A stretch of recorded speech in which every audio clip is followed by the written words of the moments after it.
자신의 그 형상으로 그 인간을 그 창조하여 주셨어요. 그렇기 때문에 그 인간은요, 참으로 그 위대합니다. 너무나도 그 위대하게 하나님께서 그 인간을 그 창조하여 주셨기 때문에 그 인간만이 유일하게 때로는 하나님의 뜻을 거스리고 순종도 할 수 있는가 하면 불순종도 할 수가 있습니다. 이게 인간의 축복이요, 인간의 위대함입니다. 이 하나님의 창조물 중에서 그 어느 것도 하나님의 뜻을 거스릴 수 있는 존재는 이 땅에 존재하지 않습니다. 아무리 그 모든 그 자연이 거세다 할지라도 그 하나님의 그 말씀 한마디면 거기에 그 자연은 순종하게 되어 있습니다. 그래서 아무리 거센 파도가 치다가도 주님께서 파도야 멈춰라 하게 되면 그 파도는 멈추게 되어 있습니다. 아무리 태풍이 불어도 그 태풍아 멈추어라 그러면 그 태풍은 멈추게 되어 있어요. 잠잠하라 그러면 잠잠하게 되어 있습니다. 근데 유일하게요, 인간만이 하나님의 뜻을 불순종할 수가 있습니다. 하나님 앞에 노할 수 있다라는 것입니다. 왜냐하면 하나님께서 자신의 그 형상으로 인간을 창조하였기 때문에 그렇습니다. 그렇기 때문에 어떻게 보면 인간은 참으로 위대합니다. 참으로 놀랍습니다. 그래서 그 인간만이 아까 좀 전에 말씀드린 대로 하나님의 뜻에 순종도 할 수 있는가 하면 하나님의 뜻에 불순종도 할 수 있어요. 예스도 할 수 있고 노도 할 수가 있습니다. 그래서 그런지요, 인간과 인간을 보게 되면요, 여러분 이 사실을 아십니까? 인간이 한번 마음을 딱 돌이켜버리잖아요. 그 돌이키면요, 제가 여러분들의 마음을 어떻게 바꿀 수가 없고 또 여러분도 저의 마음을 바꿀 수가 없습니다. 사람이 한번 내가 딱 돌아서 버리지 않습니까? 그러면 어느 누구도 그 마음을 바꿀 수가 없습니다. 때로는 그 마음을 바꾸기 위해서 인간이 스스로가, 또 인간이 그걸 너무나 잘 알고 있어요. 저도 인간이요, 여러분도 인간이에요. 그렇죠? 또 사회 나가면 인간들입니다. 그 서로가 인간이기 때문에 그 인간의 그 위대함을 알고 있어요. 그래서 인간이 한번 마음을 딱 돌이켜버리면 그 마음을 돌릴 수 없다는 것을 알 수가 있습니다. 왜냐하면 나의 마음을 돌릴 수 없는 것처럼 그 어느 누구도 돌릴 수 없다는 것을 알고 있어요. 그래서 때로는 그 마음을 돌리기 위해서 인간 중에 또 인간처럼, 여러분, 인간이 악해지면 인간처럼 잔인한 또 인간이 없습니다. 그 어떠한 맹수도 인간처럼 잔인해질 수가 없습니다. 왜 그럴까요? 내가 인간이기 때문에 인간의 속성을 너무나 잘 알고 있습니다. 나의 마음을 돌이킬 수 없는 것처럼 상대의 마음을 돌이킬 수 없다는 것을 알게 됩니다. 그래서 그 상대의 마음을 돌이키기 위해서 모든 것을 다 동원하는 것입니다. 내가 갖고 있는 모든 그 권한, 그 힘, 그 모든 것들을 다 동원해서 때로는 어떻게든지 저 상대의 마음을 돌이키려고 합니다. 그러다 보니까 사람은 점점 더 때로는 잔인해질 수밖에 없습니다. 또 아까 좀 전에 말씀드린 반대로 또 인간이 또 순종하게 되게 되면 또 그것만큼 또 위대하고 놀라운 게 없습니다. 그 순종의 길로 가게 되면 자신의 목숨을 바쳐서라도 끝까지 그 순종의 길로 가고 있는 또 그 인간의 그 위대함을 보게 됩니다. 그래서 인간이 하나님의 그 순종의 길로 가게 되면 그것만큼 아름답고 위대한 게 없고요. 또 불순종의 길로 가게 되면 또 그것만큼 또 악한 길이 없어요. 참 이게 어떻게 보게 되면 그 인간의 그 위대함입니다. 축복입니다. 그래서 하나님께서 우리에게 말씀하시기를 바로 이기는 자가 되어야 한다는 것입니다. 왜냐하면 아까 좀 전에 서두에 말씀드린 대로 하나님의 뜻도 거부할 수 있는, 거절할 수 있는 그런 그 인간의 그 능력이 있기 때문에 그 부분에 대해서 하나님께서 우리에게 말씀하시는 것이 바로 무엇이냐면 승리자, 이기는 자가 되어야 한다고 우리에게 말씀해주고 있는 것을 볼 수가 있어요. 여러분 그 사실을 여러분 잘 아시고 있을 것입니다. 여러분 솔로로 살 때가 여러분 더 편할까요? 부부로 서로 연합되어서 한 몸으로 살갈 때 여러분 더 편할까요? 여러분 뭐가 더 편할까요? 편한 걸로 하게 되면요, 솔로 살아가는 게 훨씬 더 편합니다. 여러분, 그 사실을 아시죠? 여러분, 결혼하게 되면요, 사실 여러분 더 불편해집니다. 그리고 여러분 더 조심해야 합니다. 내 육신도 조심해야 되지만 내 마음까지 다 조심해야 합니다. 그게 여러분 부부입니다. 오히려 부부로서 연합으로 살아가게 되면 물론 그 부부로서 연합으로서 누릴 수 있는 그 위대함은, 그 범위는 상상을 초월할 정도로 넓고 위대합니다. 근데 그 상상을 초월하는 그 위대함과 그 넓이를 한 키에 깨버릴 수 있는 게 있습니다. 그게 뭔지 아십니까? 한번 따라서 하실까요? 죄. 바로 죄입니다.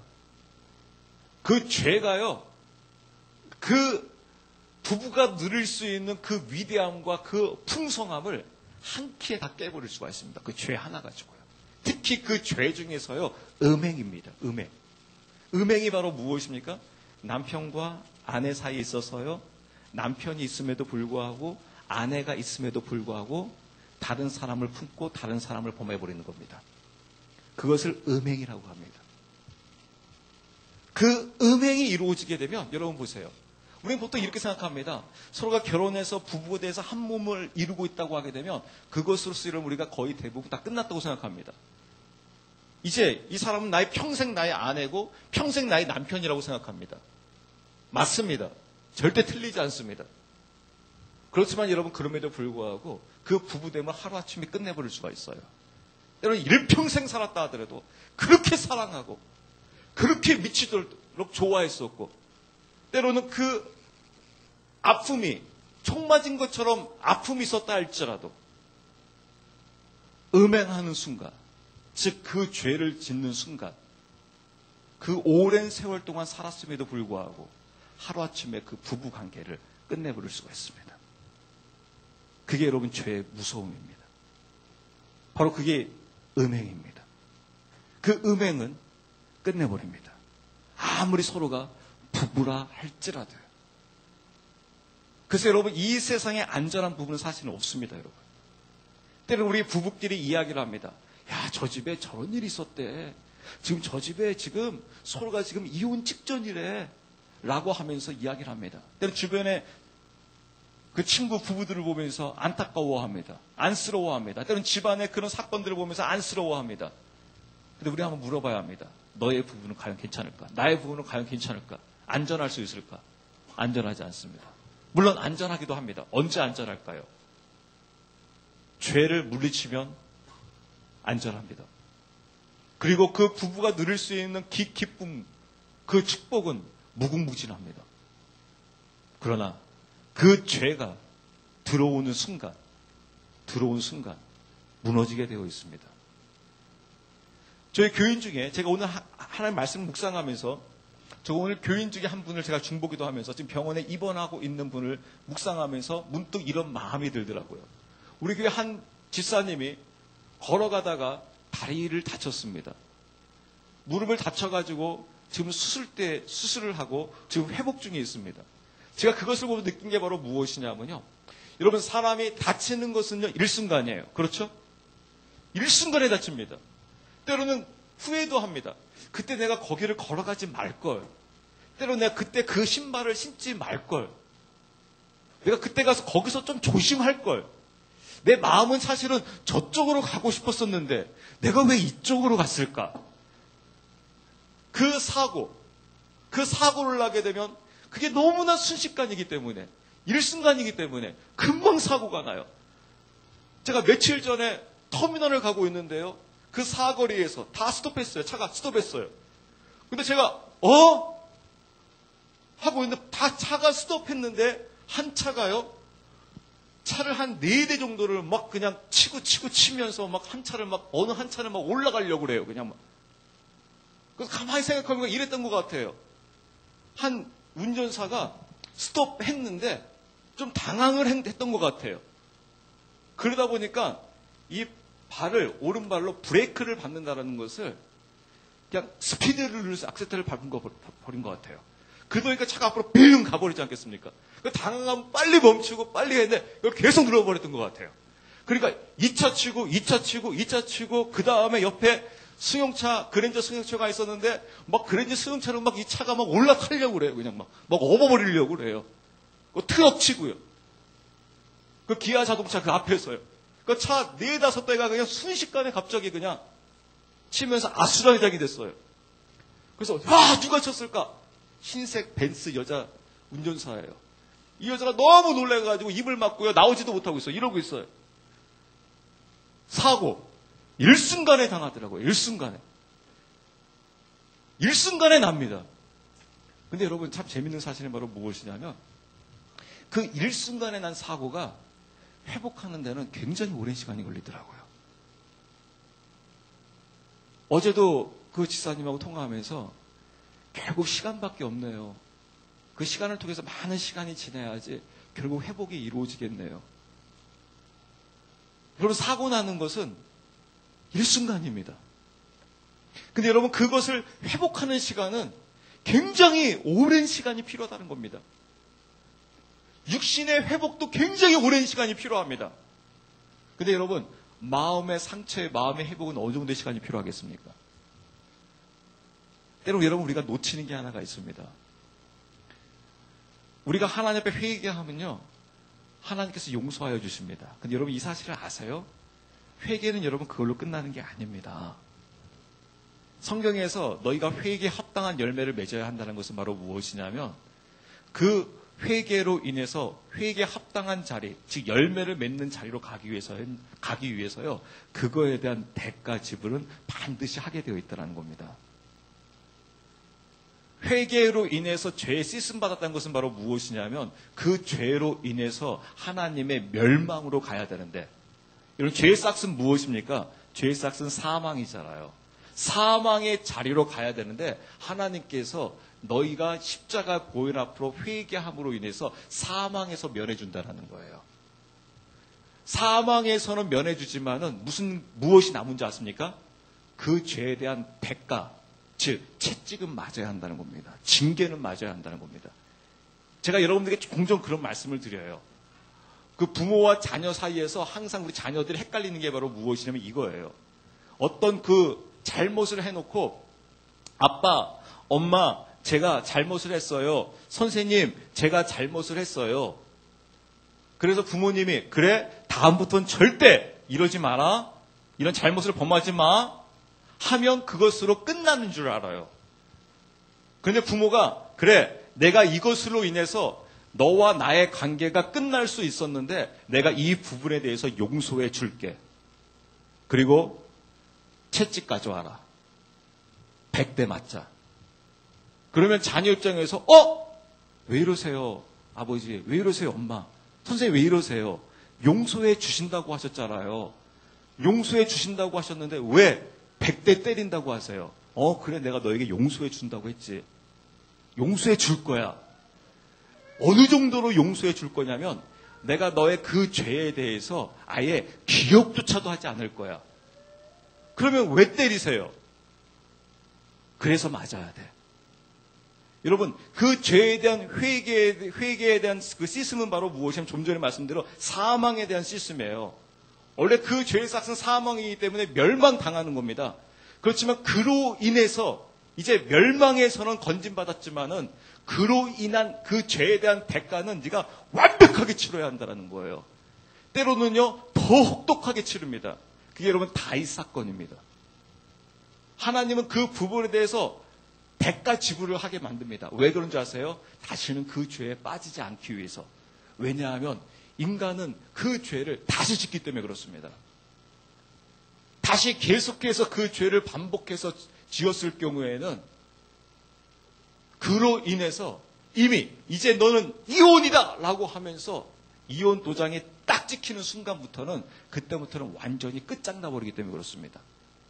그렇기 때문에 하나님께서 말씀하시는 것이 인간의 그 위대함을 아시기 때문에 그것을 거절할 수도 있고 순종할 수도 있기 때문에 하나님께서 말씀하시는 것은 이기는 자가 되어야 한다는 거예요. 특히 부부가 되어지면 되어질수록 이제 더 조심해야 한다는 거예요. 더 절제해야 한다는 거예요. 무엇에 대해서요? 죄에 대해서요. 사랑에 대해서는 우리가 무한정 그 부부끼리 풍성함을 누릴 수 있습니다. 기쁨을 누릴 수 있습니다. 즐거움을 누릴 수 있습니다. 그렇지만 죄에 있어서는요, 부부로서 더 절제해야 되고 더 조심해야 합니다. 혹시 여러분 가운데 그런 부부 있으시겠습니까? 60만 잘 절제해 나가라. 너의 마음을 다른 사람에게 다 주고 살아도 나는 아무 상관이 없다. 그럴 부부 계십니까? 아마 그럴 부부가 있다고 하게 되면 사실 부부가 아니죠. 사랑하는 관계가 아니죠. 여러분, 사랑하는 관계일수록 여러분 무엇이 높습니까?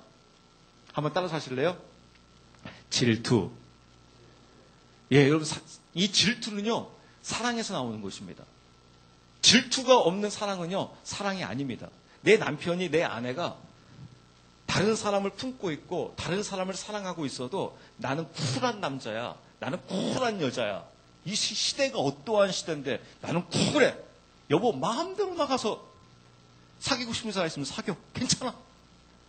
나는 쿨한 사람이야. 집 나가고 싶으면 언제든지 집 나가. 언제든지 가고 싶으면 가. 나는 쿨한 사람이야. 내가 지금까지 내 인생을 어떻게 살았는데 나는 지금까지 인생을 쿨하게 살았어. 여러분, 쿨하고 멋진 건가요? 그건 정말 멋지지 않은 겁니다. 왜냐하면요, 사랑하면 사랑할수록 질투가 강해집니다. 무엇에 있어서만큼은요, 내 사랑한 사람이 다른 사람 품은 것을 용납할 수가 없습니다. 그것이 여러분 이해가 되면 큰일 납니다. 그래서 하나님께서 뭐라고 말씀하십니다? 뭐라고 말씀하십니까? 우리에 대해서 나는 질투하는 하나님이라고 되어 있어요. 왜 그러세요? 하나님께서 우리를 너무나 사랑하기 때문에 그렇습니다. 자신의 목숨을 십자가에 드리기까지 하면서 우리를 사랑하셨습니다. 그래서 하나님께서 말씀하시는 거예요. 나는 질투하고 있다. 누구에 대해서요? 나에 대해서 질투하고 있다.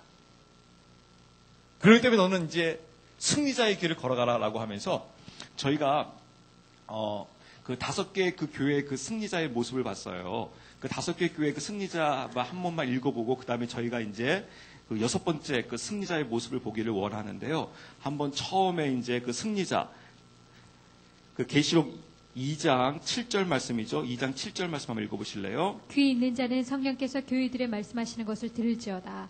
이기는 자에게는 내가 하나님의 낙원 한가운데 있는 생명나무에서 나는 것을 주어 먹게 하리라. 네, 하나님의 낙원 한가운데 있는 생명나무에서 나는 것을 먹게 하리라. 어디에서 무엇을 먹게 한다고요? 하나님의 나라에 있는 생명나무의 열매를 먹게 하겠다. 누구에게요? 이기는 자에게. 그 다음에 두 번째 또 이기는 자에게 대해서 이제 그 2장 11절에 나와 있죠. 2장 11절. 귀 있는 자는 성령께서 교회들에 말씀하시는 것을 들을지어다. 이기는 자는 둘째 사망에게 해를 입지 아니하리라. 네, 그렇습니다. 이기는 자는 둘째 사망의 해를 입지 아니할 것이다. 왜냐하면 둘째 사망의 해를 입게 되게 되면 영원한 이 지옥인 불못에 떨어지게 되는 것인데 너희가 그곳으로 떨어지지 아니하고 바로 하나님의 나라에 참여하게 될 것이다. 동참하게 될 것이다. 라는 그 이기는 자에 대한 그 축복에 대해서 말씀해주고 있는 것을 볼 수가 있습니다. 그 다음에 세 번째입니다. 그 다음에 17절 말씀 보겠습니다. 귀 있는 자는 성령께서 교회들에 말씀하시는 것을 들을지어다. 이기는 자에게는 내가 감추어둔 만나를 주어 먹게 하고 또 흰 돌을 그에게 줄 터인데 그 돌에는 새 이름이 기록되어 있어 그 돌을 받는 자 외에는 아무도 그 이름을 알지 못하느니라.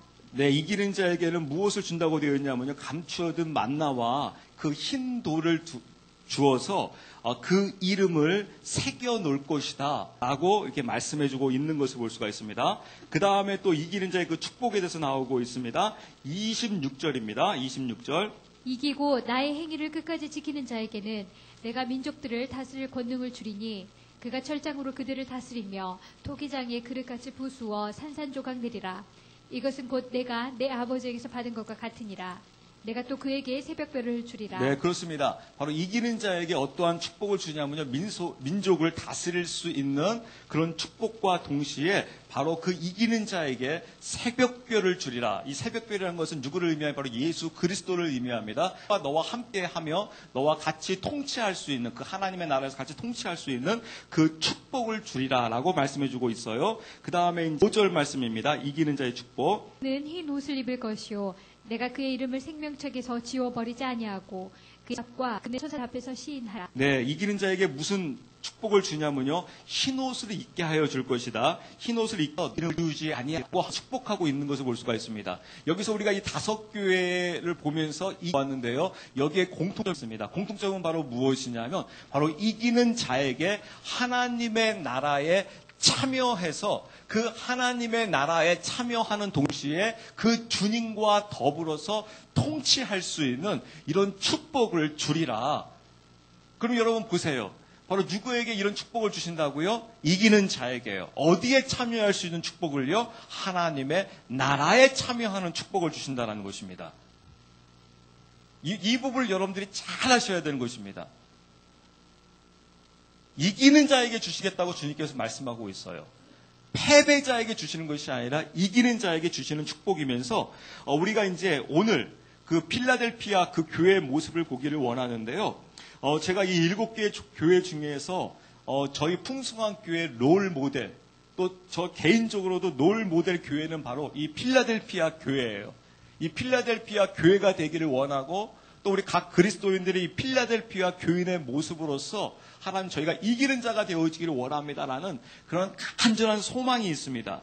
그래서 제가 때로는 막 새벽에도 이 필라델피아 교회에 대해서 막 설교하고 막 그러는데요. 한번 그 부분을 우리가 오늘 이 시간에 한번 간단히 한번 말씀을 한번 살펴보는 시간을 갖도록 하겠습니다. 필라델피아 교회의 모습이 어떠하면서 어떻게 우리가 이기는 자가 되어야 하는지 한번 그 7절 말씀을 같이 한번 보도록 하겠습니다. 필라델피아에 있는 교회의 천사에게 쓰라.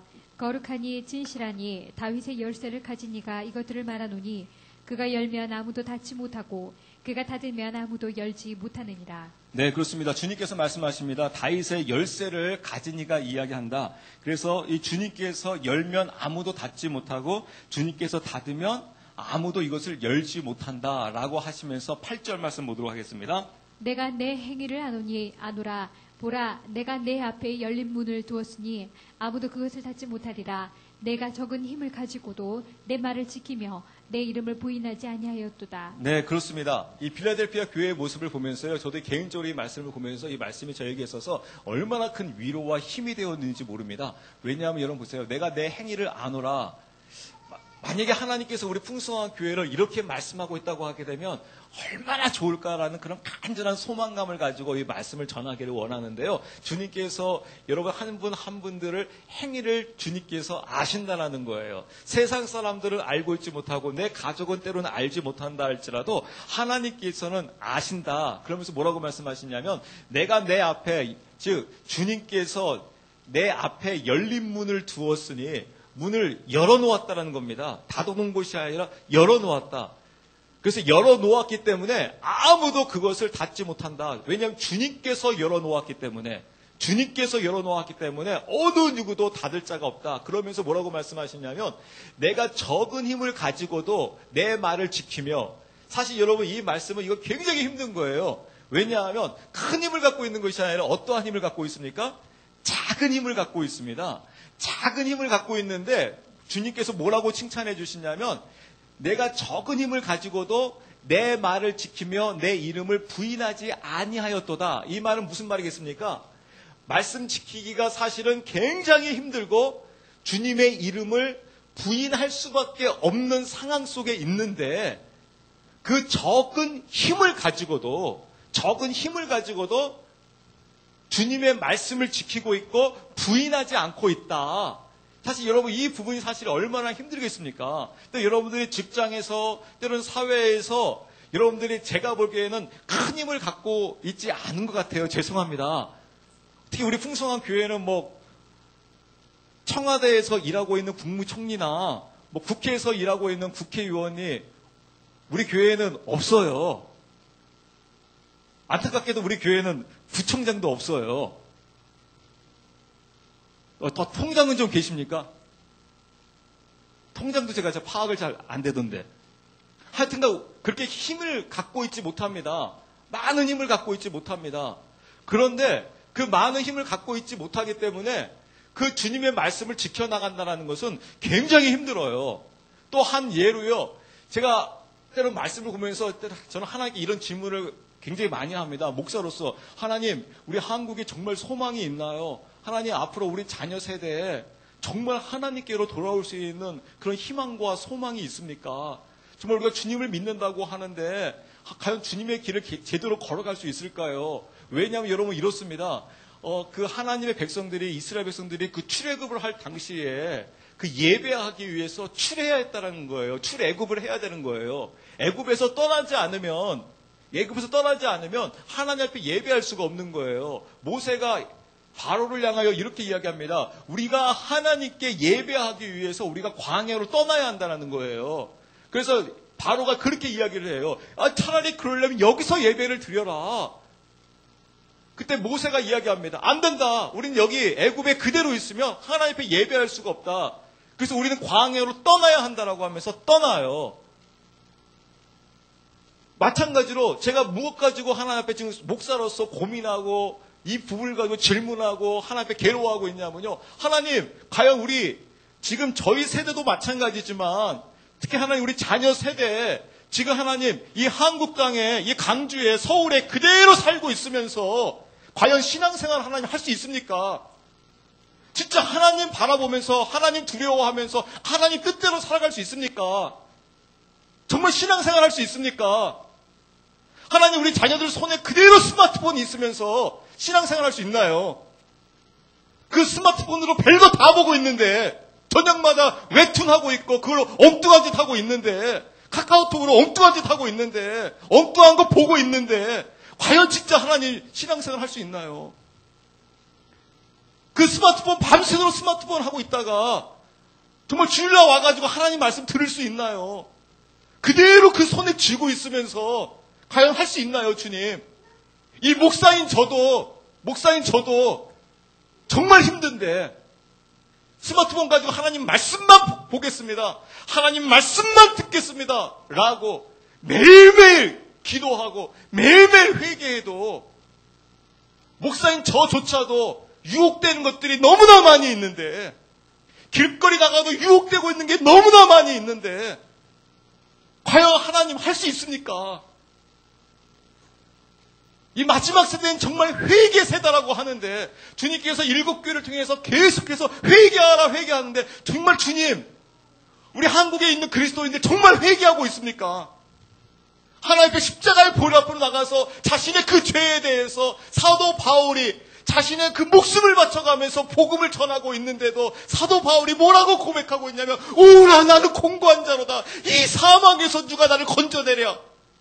사도 바울은 지금 어떠한 상태에 있었냐면 복음을 전하기 위해서 목숨을 걸고 있었고 또는 그것으로 인해서 엄청난 핍박을 받고 있었고 죽음의 단계에 있었음에도 불구하고 사도 바울의 고백은 바로 무엇이냐면 주님 그럼에도 불구하고 제 육신은 계속해서 육신의 소욕을 쫓아가고 있습니다. 그래서 이 사망에서 누가 나를 건져내겠습니까? 주여! 저는 오히려 다른 사람에게 구원을 전하면서 제가 하나님께로부터 버림받을까봐 제가 두렵습니다. 여러분 그 고백이 누구의 고백인 줄 아십니까? 예수님을 가장 많이 닮았다고 하는 사도 바울의 고백입니다. 근데 정말 우리 그리스도인들은 정말 이 고백하고 있나? 정말 주님을 하고 있습니까? 정말 육신의 소욕과 정말 싸우기 위해서 몸부림치기 위해서 하나님 앞에 나와서 주님 저를 용서해 주세요. 제가 왜 이런 죄를 지었을까요? 라고 하면서 하나님 앞에 정말 한 번이라도 나오면서 일주일에 한 번이라도 정말 하나님 앞에 간절히 부르짖으면서 자신의 가슴을 막 찢어가면서 정말 회개에 기도하고 있는가? 한 번이라도 하나님 하고 있습니까? 과연 가능합니까? 그대로 우리 자녀들 세대에 스마트폰이 그대로 주어지고 있으면서 그대로 이 문명 가운데 그대로 우리가 살고 있는데 이 문명은 계속해서 우리를 더욱더 죄악 가운데 끌어들이고 있는데 그런 상태에서 우리가 하나님의 말씀이 보여줄 수 있고 하나님의 말씀이 들어올 수 있나요? 왜냐하면 하나님께서 우리에게 말씀하신 게 성경은 계속해서 우리에게 말씀하신 게 바로 무엇이냐면 나는 거룩하니 너희도 거룩해야 한다라고 하면서 하나님께서 얼마나 이 성경을 통해서 자신의 그 마음을 표현하고 계시는지 이 거룩함에 대해서 표현하고 있는지 이게 바로 성경의 말씀인데 과연 하나님 우리는 과연 정말 이렇게 말씀을 아까 좀 전에 말씀드린 대로 지킬 수 있나요? 정말 그 주님의 이름을 부인하지 아니할 수 있나요? 나중에 정말 주님 아버지 하나님 우리가 반드시 위기가 올 텐데 여러분 참 놀라운 것은 바로 무엇이냐면요. 저는 가끔씩 이렇게 태풍이 불면요. 태풍 이후에 제가 일부러 영상 강에 한번 자전거를 타고 가보면 언제 무엇을 알 수 있냐면요. 취약한 부분들을 알 수가 있습니다. 어느 지대가 이 물에 약하고 어느 지대가 낮구나 하는 것을 비가 왕창 오고 난 이후에 때로는 바람이 왕창 불고 난 이후에 그게 쫙 보여져요. 그 희한한 건 바로 무엇이냐면요.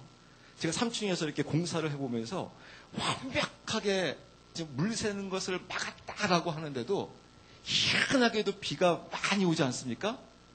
그러면 그 물이 교묘하게도 눈에도 보이지 않는 그 미비한 곳에 그 물이 새 들어가가지고요.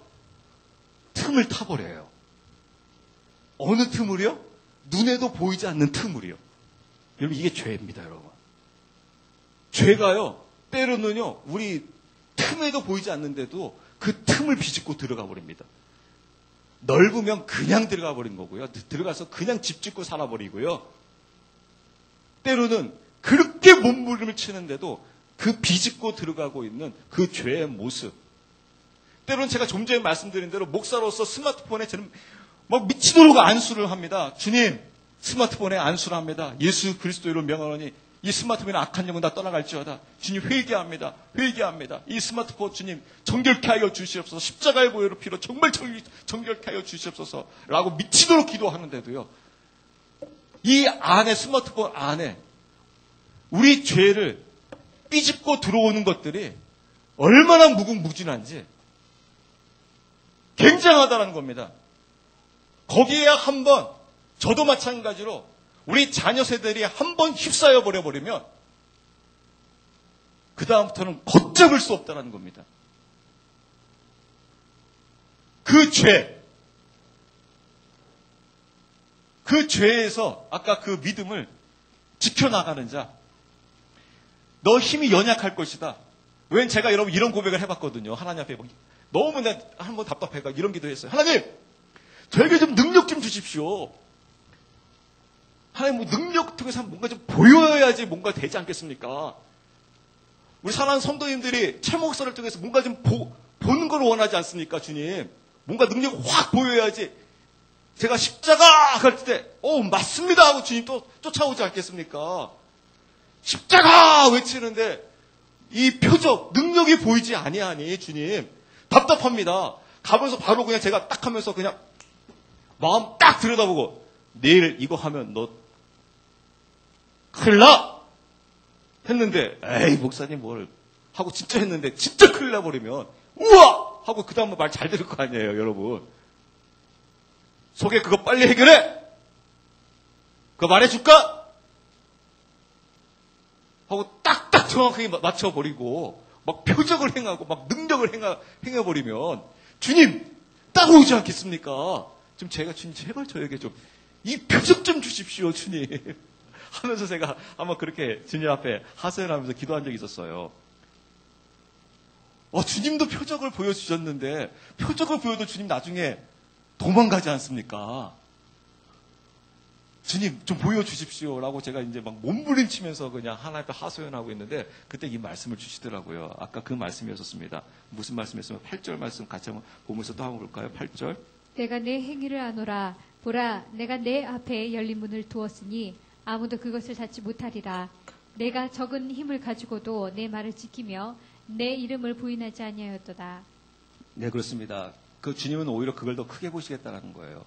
네 적은 힘을 가지고 그 주님의 말씀을 지키고 있고 주님의 이름을 부인하지 않고 있는 것을 나는 그것을 더 귀하게 본다. 지금 이 시대가 그런 시대다. 어떻게 보기엔 너를 통해서 어떤 큰 능력이 표적이 보이지 아니할지라도 그 하나님의 말씀을 지키고 있고 그 주님의 이름을 부인하지 아니하고 주님을 쫓아가는 자에게 이런 축복이 임한다라고 하면서 또 말씀 좀 빨리 볼게요. 9절 10절 같이 보겠습니다. 보라, 사탄의 회당에 속한 자들 곧 스스로 유대인이라 하나 유대인이 아니고 거짓말하는 자들이 있는데, 보라, 내가 그들이 와서 내 발 앞에 경배하게 하고 내가 너를 사랑한 줄 알게 하리라. 내가 나의 인내의 말을 지켰은즉 나도 너를 지켜 시험의 시간을 면하게 하리니, 그것은 곧 앞으로 온 세상에 임하여 땅에 거하는 자들 시험하는 시간이라. 네, 그렇습니다. 주님께서 그 말씀에 대해서 뭐라고 하냐면요, 내가 나의 인내의 말을 지켰은즉, 굉장히 힘들다라는 거예요. 적은 능력을 가지고 주님의 말씀을 지키고 주님의 이름을 부인하지 아니하고 주님을 쫓아간다라는 거 굉장히 힘들다는 겁니다. 왜냐하면 거기에 또 무엇이 필요하냐면 인내가 필요하기 때문에 그렇습니다. 사람이 인내한다는 게 여러분 굉장히 힘이 듭니다. 특히 여러분 언제가 힘이 듭니까? 인내가 이제 이 막바지까지 차올랐을 때. 나 이제 여러분 항상 이런 말 하잖아요. 나 참을 만큼 참았어. 그때부터 여러분 인간은 무서워집니다. 그 다음부터 그 사람은 이제 무서운 사람입니다. 이제 뭐 하겠다는 겁니다. 무엇만 남았다는 겁니까? 이제 폭발하겠다는 겁니다. 그래서 여러분 굉장히 무섭습니다. 가정 안에서도요, 그런 사람이 가장 무서워요. 나 참을 만큼 참았어. 여보, 나 할 만큼 했어. 할 만큼 했어. 그때가 이제 가장 무서운 겁니다. 왜냐하면 인내했기 때문에 그렇습니다. 근데 여기서 말하는 것은 바로 무엇이냐면, 그럼에도 불구하고 그걸 끝까지 인내했다는 거예요. 끝까지 인내했다. 그러니까 얼마나 좀 힘들었겠습니까? 인내하는데 얼마나 고통스러웠겠습니까? 근데 그 인내의 말을 지켰은즉 나도 너를 지켜. 하나님도 그 부분에 대해서 그것을 보셨다라는 거예요. 그것을 그대로 들으셨다라는 거예요. 그래도 나도 뭐라고 되냐면 나도 너를 지켜 시험의 시간을 면하게 하리니, 그것은 곧 앞으로 온 세상에 임하여 땅에 거하는 자들을 시험하는 시간이라. 제가 이 말씀을 정확하게는 알 수가 없어요. 미래에 관련된 부분이기 때문에 정확하게 제가 해석할 수는 없는데, 저는 이것을 두 가지로 해석을 합니다. 어떻게 해석하냐면요, 주님께서 이것을 시험을 면하게 해주겠다. 근데 어떠한 시험이냐면 곧 앞으로 온 세상에 임하여 땅에 거하는 자들을 시험하는 시간이라. 굉장히 큰 시험이 이 땅에 온다라는 거예요. 엄청난 큰 시험이 온다는 겁니다. 환란이 온다는 겁니다. 근데 그 환란을 면하게 해주시겠다라는 거예요. 어떤 자에게요? 그 적은 힘을 가지고도 하나님의 말씀을 지키고 주님의 이름을 부인하지 아니하면서 끝까지 이 길을 걸어간 자를 통해서 면하게 해주리라. 저는 이것을 두 가지로 해석한다고 말씀드렸는데, 첫 번째 해석은 바로 무엇이냐면, 큰 시험 때 이것을 능히 이길 수 있는 힘을 주시겠다로 저는 첫 번째 해석을 그렇게 하고요. 또 두 번째 해석은 바로 무엇이냐면, 말씀 그대로 보게 되게 되면, 계시록에 나중에 그 여섯 나팔이 부러지게 되게 되면 이런 현상이 생깁니다. 그 유브라이스 강에 그 하나 전쟁인지 불이 떨어지는지 정확히 알 수는 없으나, 이 지구의 3분의 1이 멸망당하는 그런 엄청난 일이 있대요. 그리고 그 이후부터는 그 짐승의 3년 반 동안 엄청난 큰 환란이 있는데, 그 환란을 면하게 해주시겠다라는 말씀으로도 저는 해석도 합니다. 그래서 그러면 언제 하나님께서 이걸 해주시느냐? 오히려 하나님께서 그런 자에게, 그 전쟁의 그 3분의 1이 죽을 때 오히려 때로는 죽는 자가 더 행복할 수도 있거든요. 왜냐하면 큰 환란을 면하게 하기 위해서 이미 너는 환란 가운데 이미 넌 통과한 자나 다름이 없다라고 하나님께 이미 검증받은 자는 오히려 그 전에 목숨이 끝날 수도 있다라는 거예요.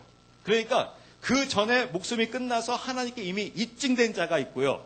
때로는 환란을 통과해서 이제 너는 내 것이다라고 입증해야 할 자가 있는 것이고요.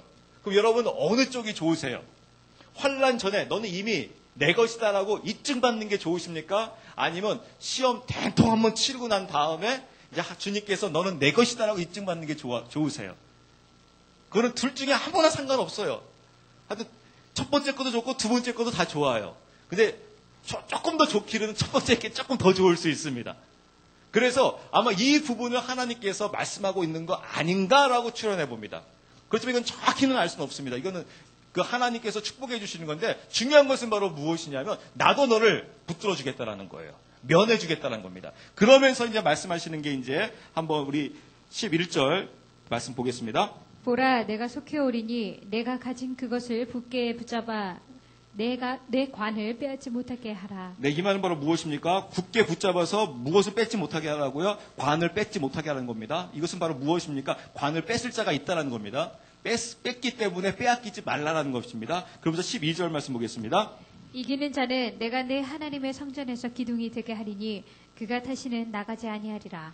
또 내가 내 아들의 내 하나님의 이름과 내 하나님의 도시 곧 하늘에서 내 하나님으로부터 내려오는 새 예루살렘의 이름을 그 위에 기록하고 나의 새 이름을 그 위에 기록하리라. 아멘. 여러분 아까 이제 그 부분에서 그 축복을 하나님 말씀 주십니다. 그 이기는 자에게 뭐라고 축복해 주십니까? 말씀 보시게 되면 12절에 이기는 자는 내가 내 하나님의 성전에서 무엇이 되게 한다고요? 기둥이 되게 하리니 성전에 기둥 되게 하겠다는 것입니다. 그러니까 하나님의 성전에 기둥 되게 하겠다. 그러면서 그가 다시는 나가지 아니하리라 라고 하면서 뭐라고 되어 있어요?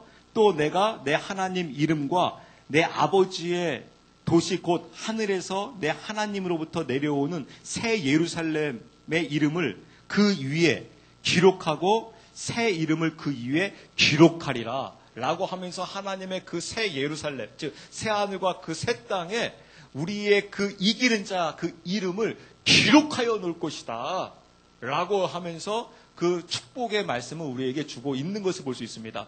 바로 주님께서 새기시겠다는 것입니다. 이기는 자에게 우리의 그 이름을 새겨놓겠다. 그 이름을 새겨놓기 때문에 어느 누구도 그를 침소하지 못한다는 거예요. 그 축복을 하나님께서 우리에게 주시겠다고 말씀해주고 있습니다. 여러분 어떻게 보게 되면 우리 풍성한 교회 또 여러분 한 분 한 분들이 어떻게 보면 적은 힘을 갖고 있을 수 있을 것입니다.